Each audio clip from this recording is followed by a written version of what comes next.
दाखवणार आहे की रोजच्या रोज जे तुम्ही करू शकता. तर मेन आता सगळ्यांचाच प्रॉब्लेम झालाय. अगदी लहान मुलांपासनं म्हाताऱ्या माणसांपर्यंत सगळ्यांना मोबाईल हातात लागतो.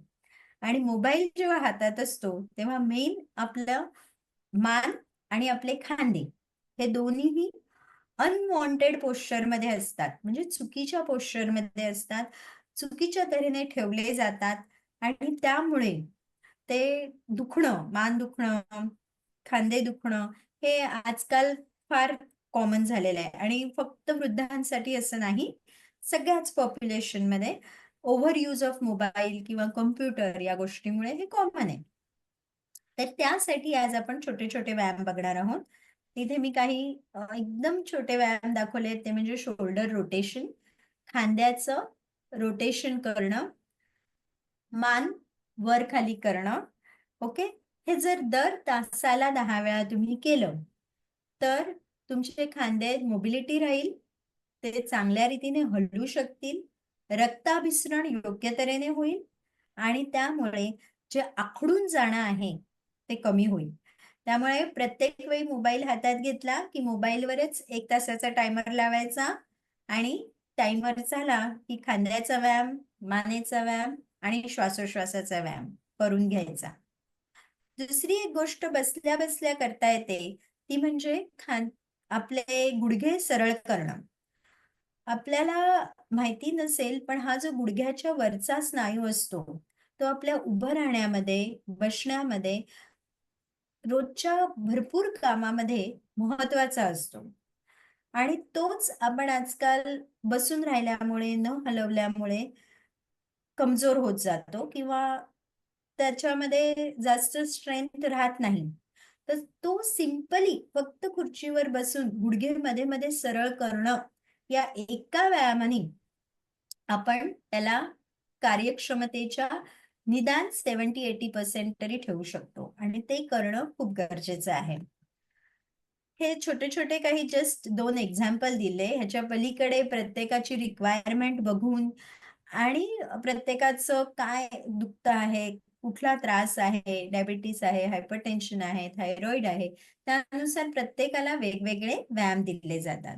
इथे वरच्या चौकटीमध्ये जे व्यायाम दाखवले आहेत, त्यांना आम्ही बॅलन्स ट्रेनिंग म्हणतो किंवा संतुलन सांभाळणं हे म्हणतो. मेन म्हातारपणामध्ये काय होतं, की पडल्यामुळे इंजुरी होते.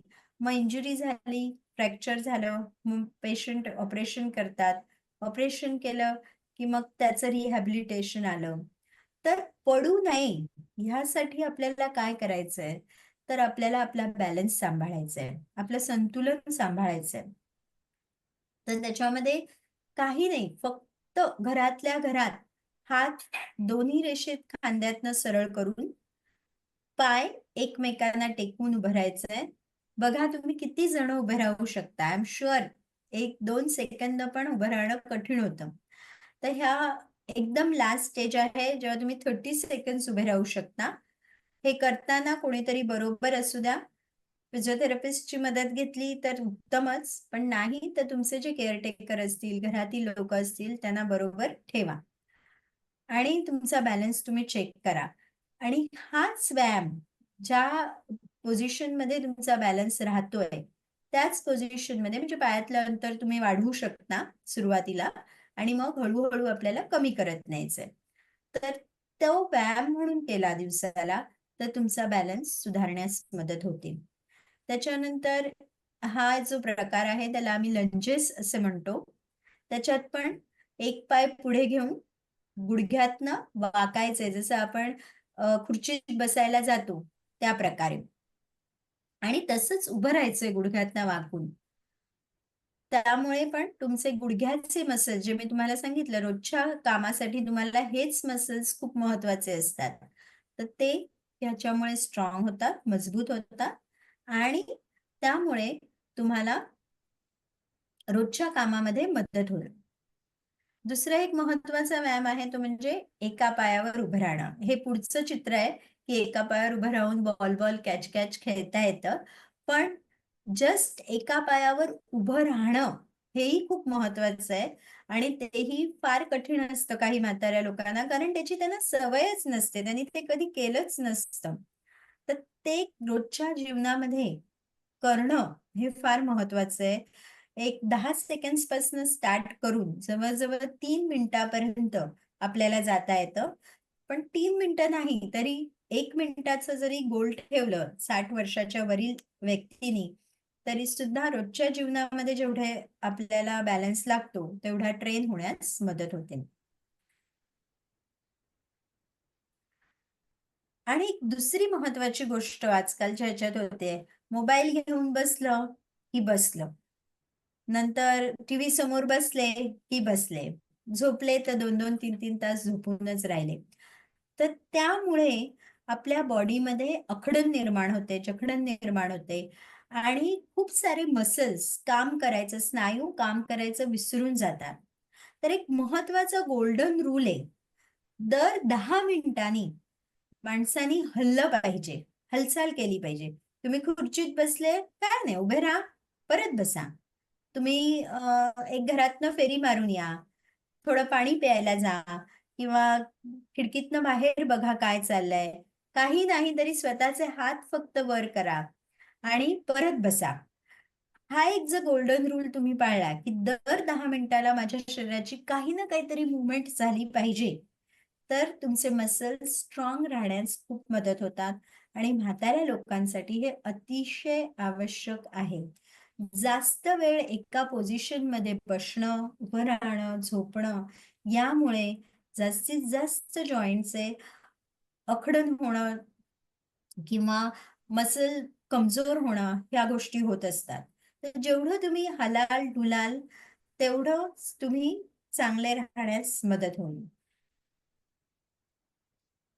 तर आजच्या आपल्या छोट्याशा व्हिडिओमधनं हेच घ्यायचं आहे, की प्रत्येक जण वेगळं असतं, प्रत्येकासाठी ट्रीटमेंट वेगळी असते.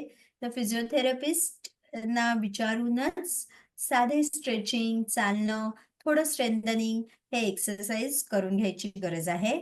आता खूप साऱ्या गोष्टी अवेलेबल आहेत. जसं मी म्हटलं मोबाईलवर तुम्ही टायमर लावा. टायमर वाजला, की आपल्याला हलायचंय. टायमर वाजला, की आपल्याला गोळ्या घ्यायच्या आहेत. बाहेर पडायचंय, हात वर करायचेत.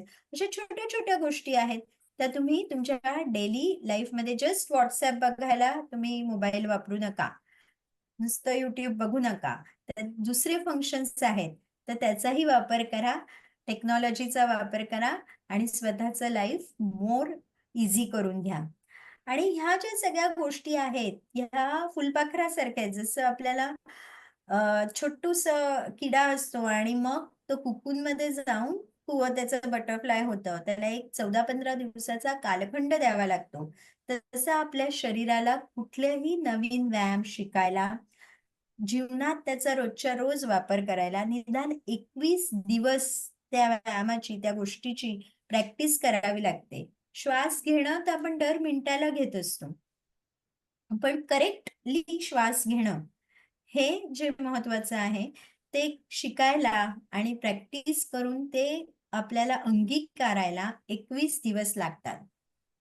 तर तुम्ही 21 दिवस कंटिन्युअसली कुठलीही गोष्ट प्रॅक्टिस केली, तरच तुमच्या शरीरामध्ये त्याचे पॉझिटिव्ह इफेक्ट्स तुम्हाला दिसणार आहेत. आज 1-2 दिवस करून बघितलं, मग सोडून दिलं, तर पॉझिटिव्ह इफेक्ट्स दिसणार नाही. मेन तुम्हाला या छोट्याशा व्हिडिओमधनं घ्यायचंय ते हालचाल महत्वाची. तुम्ही तुमच्या ह्याच्याप्रमाणे हालचाल करा. हालचाल करताना बघा की ती दर 10 मिनिटांनी होतेय. दर तासानी तुमची पोझिशन चेंज होतेय. असे काही छोटे-छोटे, सोपे-सोपे नियम आधी अंगीकारा. व्यवस्थित श्वास घ्यायला शिका आणि मग हळू बॅलन्स करणं, स्ट्रेचिंग करणं, स्ट्रेंथनिंग करणं, या सगळ्या व्यायामाकडे तुम्ही वळू शकता. तर छोटीशी गोष्ट आज आपण इथे संपूया. वृद्धत्व हा एक प्रवास आहे हे लक्षात ठेवा आणि फिजिओथेरपीची मदत ही तुम्हाला तो प्रवास सुरळीत करण्यासाठी मदत करणार आहे. सक्रिय राहा, हालचाल करा, व्यावसायिक सल्ला घेण्यास मागे पुढे पाहू नका आणि जर तुम्हाला हा व्हिडिओ उपयुक्त वाटला तर अधिक आरोग्य टिप्ससाठी लाईक, शेअर आणि सबस्क्राईब करायला विसरू नका. पुढील व्हिडिओमध्ये भेटू. तोपर्यंत निरोगी राहा, आनंदी राहा आणि हालचाल करत राहा. Thank you.